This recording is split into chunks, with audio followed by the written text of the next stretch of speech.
Bonsoir, bienvenue à tous et merci d'être avec nous sur la télévision togolaise à l'heure du journal de nuit. D'abord, ce message du président Faure Gnassingbé à son Altesse royale Henri Albert Gabriel Félix Marie Guillaume, grand-duc de Luxembourg.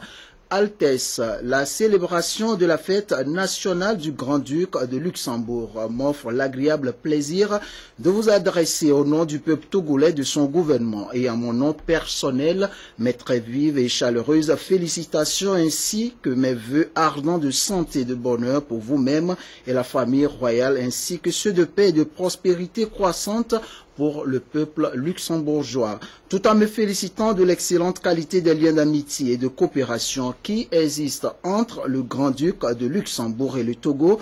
Je vous prie d'agréer, Altesse, les assurances de ma très haute considération. Signé Faure Gnassingbé Gnassingbé, président de la République togolaise.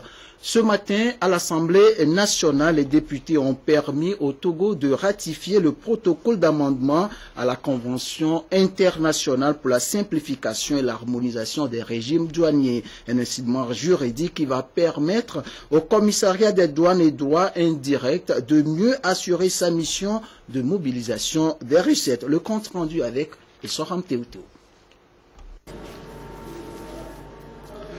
L'émission dévolue au commissariat des douanes et droits indirects porte entre autres sur l'optimisation de la collecte des recettes douanières et les meilleurs services à offrir aux opérateurs économiques. Pour accompagner cette régie financière, il y a eu en avril 2014 l'adoption du nouveau code des douanes, complété ce jour par le protocole d'amendement à la Convention internationale pour la simplification et l'harmonisation des régies douanières adoptée à Bruxelles le 26 juin 1999. Cet instrument juridique adopté par la majorité des députés présents vient renforcer la dynamique de modernisation de l'administration des douanes avec désormais la possibilité d'éliminer les disparités entre les régimes douaniers qui entravent le commerce international et autres échanges internationaux. Le dispositif en question va permettre également d'offrir de meilleurs services aux usagers des douanes togolaises et attirer davantage d'investisseurs. Pour le gouvernement, cette convention internationale est indispensable et représente l'un des meilleurs instruments au plan international en matière de simplification et d'harmonisation des pratiques douanières. La facilitation du commerce que les services douaniers doivent renforcer, il faut noter que cet instrument leur permet de protéger la population togolaise.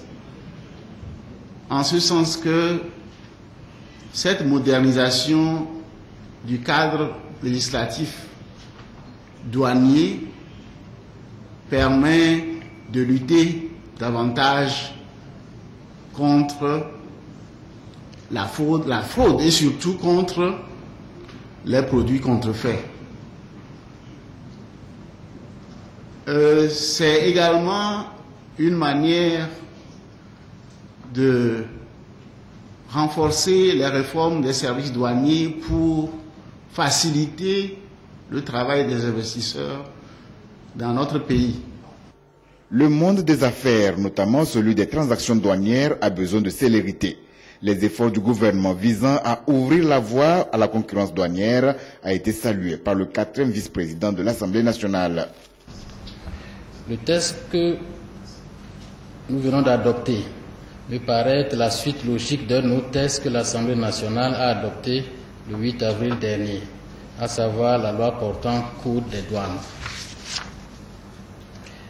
Et je crois pouvoir dire qu'il s'inscrit dans le programme de réforme et de modernisation des régies financières de notre pays, dont la législation et la réglementation doivent épouser les couleurs du nouvel environnement économique sous-régional et international. La mondialisation des échanges commerciaux s'imposant à nous, le Togo ne peut qu'approuver l'amendement à la Convention internationale pour la simplification et l'harmonisation des régimes douaniers, dont le but principal est de faciliter, de simplifier et d'harmoniser les régimes et pratiques douanières. Les députés sont attendus dans les prochains jours pour d'autres séances plénières, notamment celles relatives aux réformes institutionnelles et constitutionnelles. Un mot de santé pour poursuivre cette édition. Les responsables nationaux de la vaccination venus de 17 pays d'Afrique sont depuis ce matin à Lomé pour planifier de nouvelles directives d'élaboration des plans pluriannuels complets de la vaccination. Le point avec Nathalie Paniguet. La stagnation persistante des performances des programmes de vaccination a pour conséquence la non-vaccination de 10% d'enfants en Afrique de l'Ouest.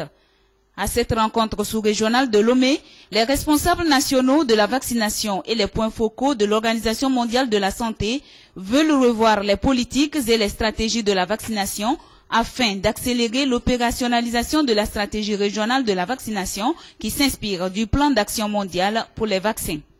Les différents participants qui sont les délégations des pays d'Afrique de l'Ouest vont élaborer ce que nous appelons des plans pluriannuels complets de la vaccination pour leur permettre d'aligner les interventions qui sont préconisées dans le plan mondial pour la vaccination au plan des pays.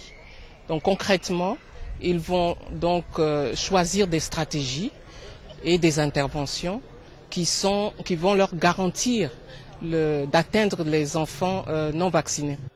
Venus des pays membres de la CEDEAO et de l'Algérie, ces experts vont partager leurs expériences, identifier les causes qui freinent la mise en œuvre des stratégies de vaccination pour faire des propositions concrètes aux pays concernés.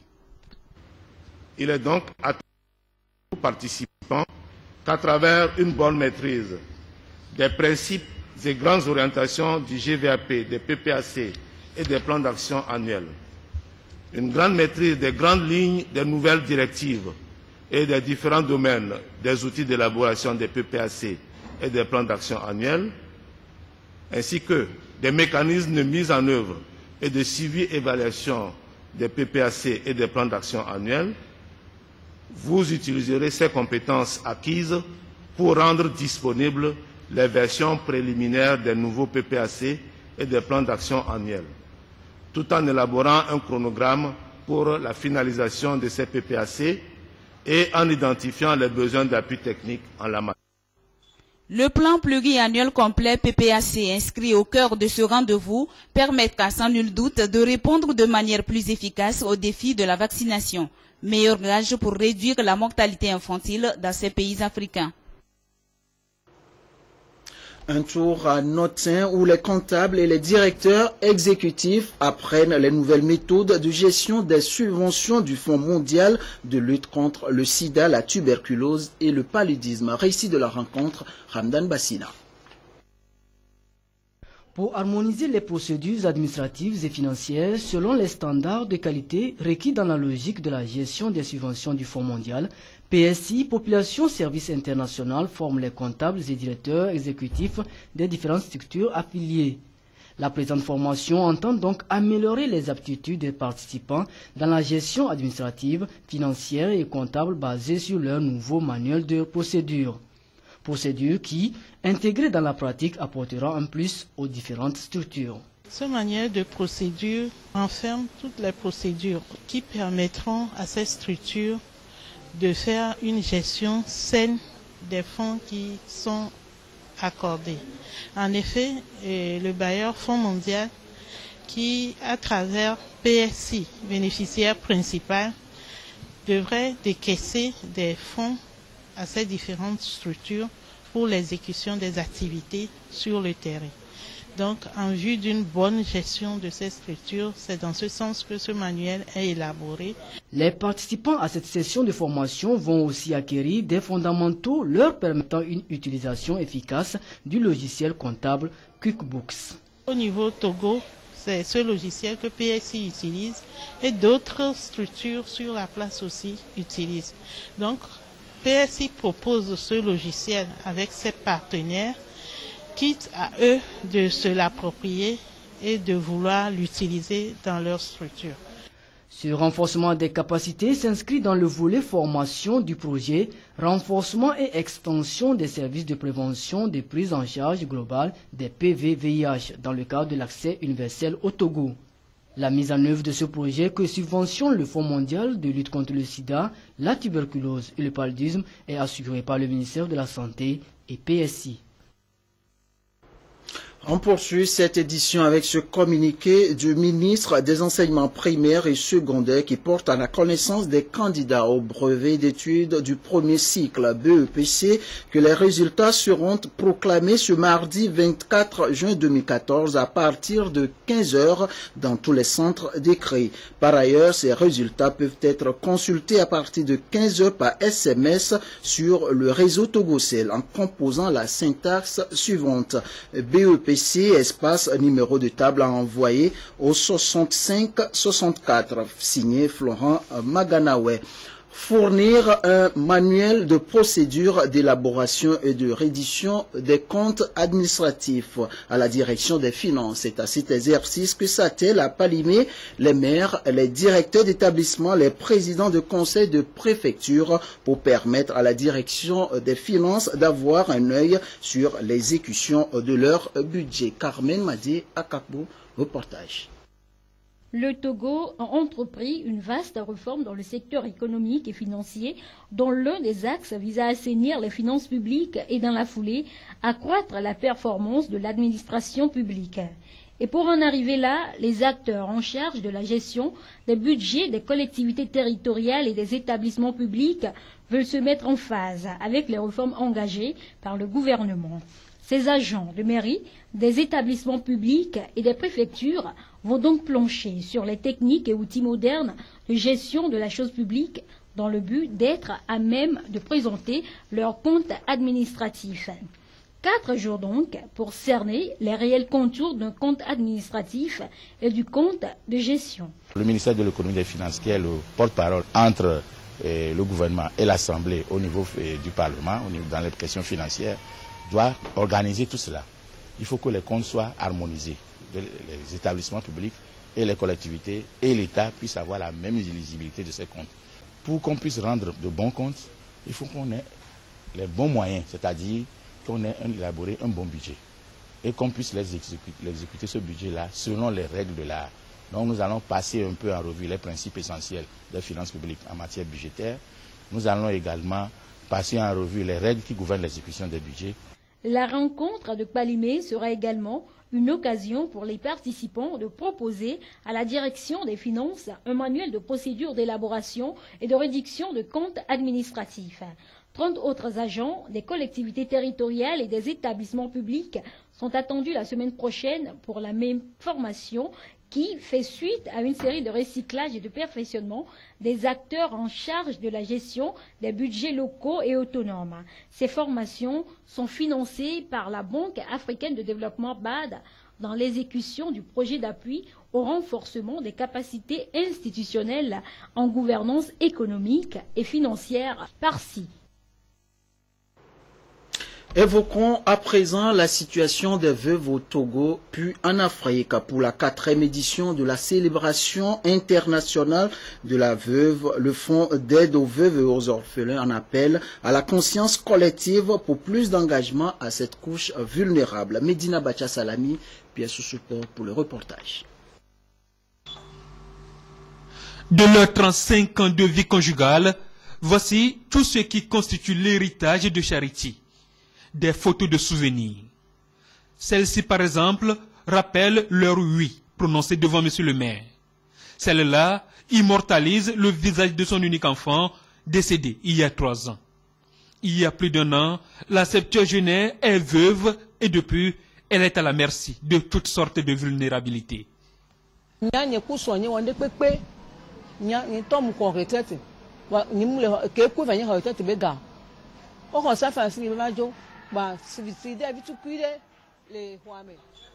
J'ai presque tout réalisé avec mon mari, mais à son décès, la belle famille m'a dépossédé de tout. Grâce à Fondavo, j'ai pu amener l'affaire devant la justice. Le drame est jusqu'ici silencieux et l'ampleur méconnue. 23 juin, journée internationale de la veuve. Elles sont nombreuses ces femmes réunies au sein du Fonds d'aide aux veuves et orphelins, Fondavo, à venir exprimer leur chagrin et à s'enquérir des dispositions prises pour les sortir de leur situation. Et pour la circonstance, elles s'estiment heureuses vis-à-vis de quelques actions concrètes à leur endroit.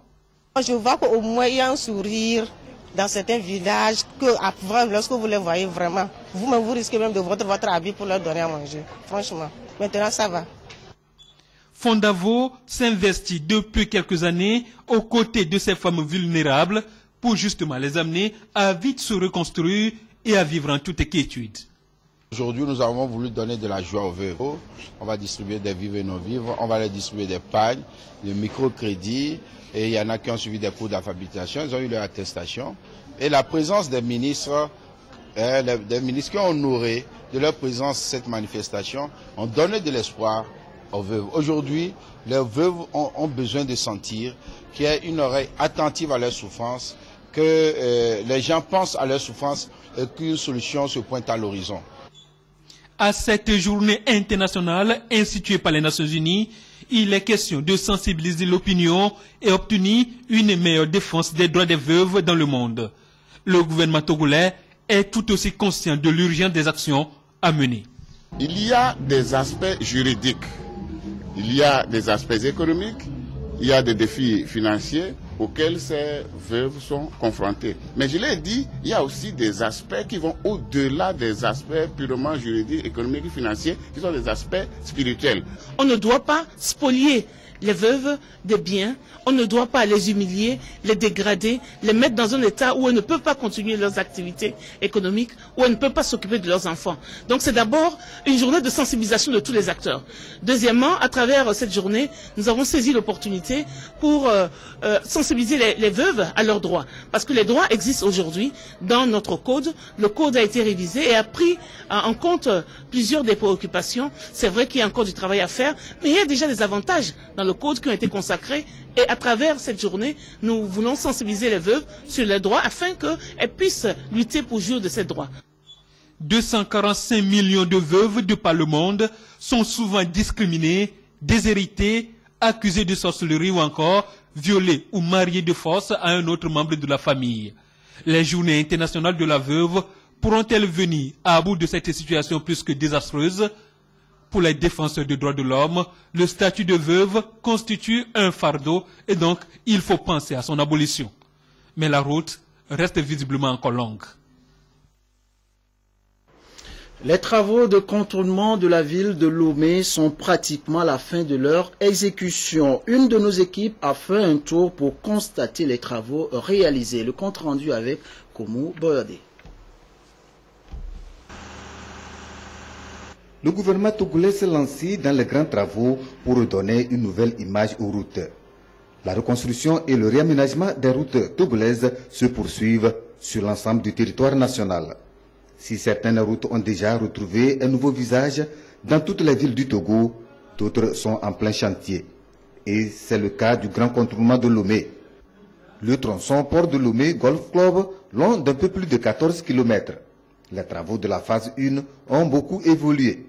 Cette voie destinée particulièrement aux gros camions, communément appelée Titan, aurait pu être achevée plus tôt si l'entreprise en charge de l'exécution des travaux n'était pas confrontée à certaines difficultés, parmi lesquelles l'exigence de décharge sur au moins 800 mètres qu'il fallait enlever.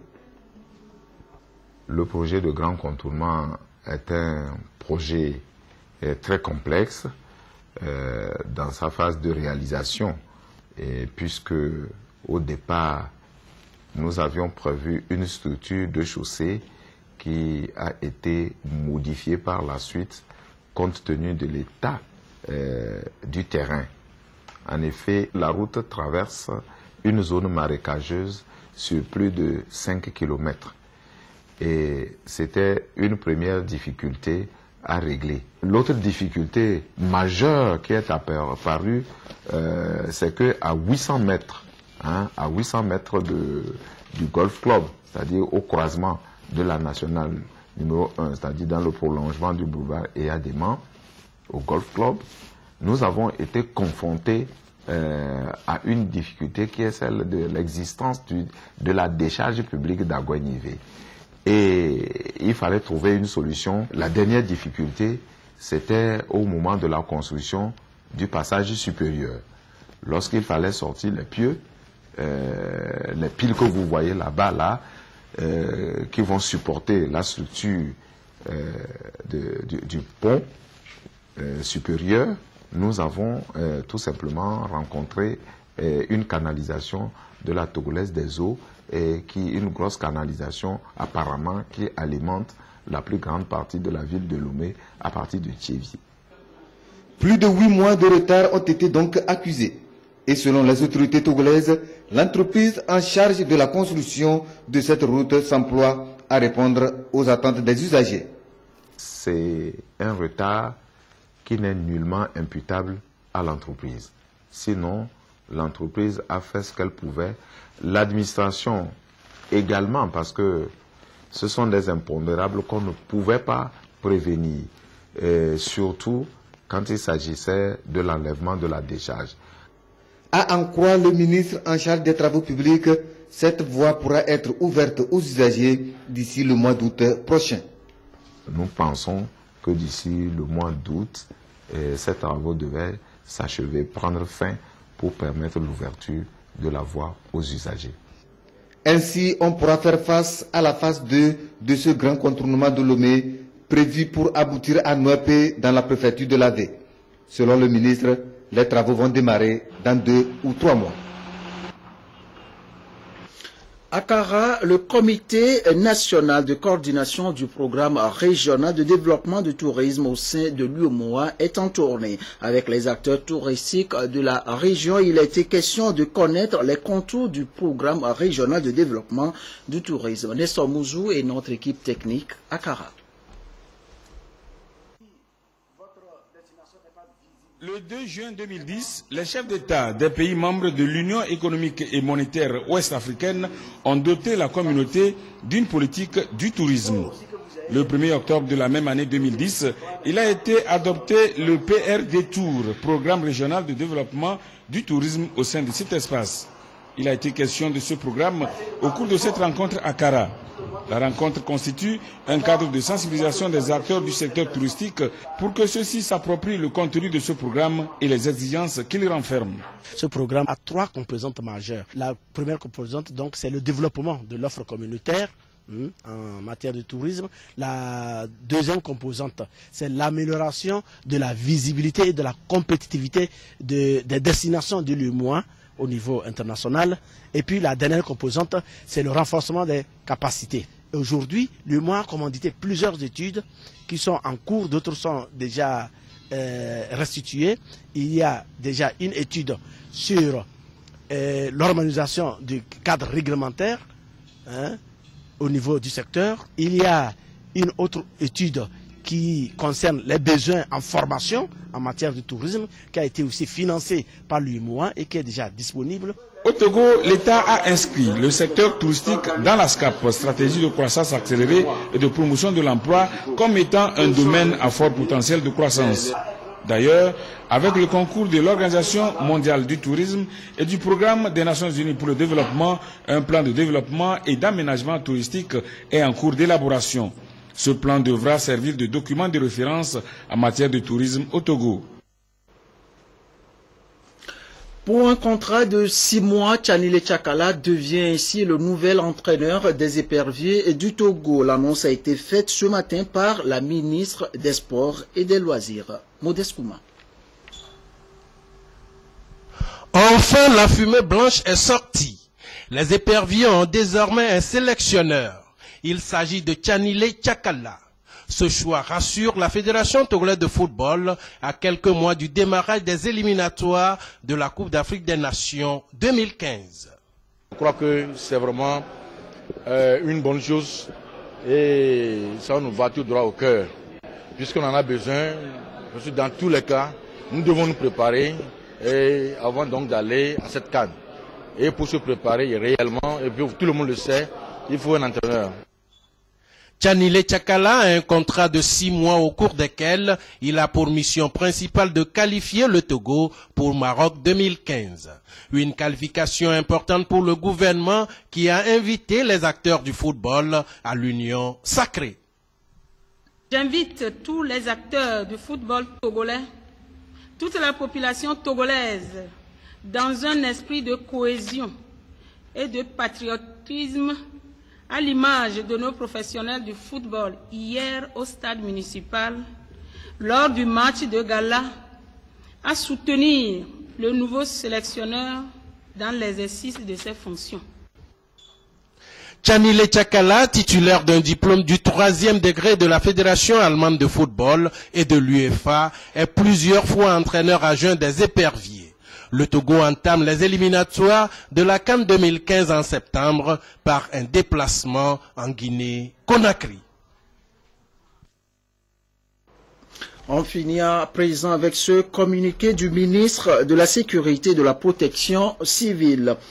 Dans la journée du lundi 23 juin 2014, des conducteurs de taxi-moto se sont pris en 2 endroits différents de notre capitale à des citoyens, agents de forces de sécurité et fonctionnaires des services des impôts dans l'exercice de leurs fonctions pour des raisons très peu motivées. En effet, aux environs de 7 heures, le nommé Sosouvi Komlan, assistant médical en service à l'hôpital secondaire de Baie, circulant à dos de sa motocyclette sur le boulevard du Mono, dans le sens est-ouest, a au cours de son trajet et en voulant s'exfiltrer de l'embouteillage au carrefour Simtogo, glissé et tombé sur la voie d'un camion, se faisant ainsi écraser mortellement par celui-ci. Malheureusement et contre toute attente, les conducteurs de taxi-moto exprimant leur mécontentement face à l'événement se sont pris aux éléments de la police qui se sont transportés sur les lieux pour les constatations. Plus tard, dans la journée, aux environs de 13 heures, les agents des services des impôts, dans leur mission régalienne, ont interpellé des motos en situation irrégulière sur le boulevard de la Victoire à hauteur de l'hôtel Todman. Au moment de l'embarquement, ces agents ont été envahis par des conducteurs de taxi-moto qui ont tenté de s'emparer des engins immobilisés. Dans sa tentative de se dégager et de protéger les engins embarqués, le conducteur du camion des services des impôts a démarré pour quitter les lieux. Poursuivi par ses conducteurs de taxi-moto, il a percuté une motocyclette en stationnement aux abords de la voie à hauteur de Fusec-Clicamé. C'est ainsi que des conducteurs de taxi-moto ont rattrapé le camion et ont de nouveau envahi les agents des impôts tout en bloquant la circulation à cet endroit. Certains ont même réussi à soustraire leur moto pour prendre la fuite. Il a fallu l'intervention des éléments de la compagnie républicaine d'intervention de la police basée à Dono pour décanter la situation et accompagner sous escorte les agents des impôts. Le ministre de la Sécurité et de la Protection civile condamne ces actes inciviques et belliqueux qui ne sont pas de nature à faire avancer notre pays. Il met en garde ces agitateurs et rappelle que de pareils actes seront punis avec toute la rigueur conformément à la loi. Il rappelle aux uns et aux autres que le paiement de l'impôt est un devoir civique prescrit par la loi et règlement. Il saisit cette occasion pour présenter ses condoléances les plus attristées à la famille éplorée. Signé le colonel Yark Damham. Fin de cette édition de nuit. Merci à vous tous qui l'avez suivi comme toujours. Passez une excellente nuit sur la télévision togolaise.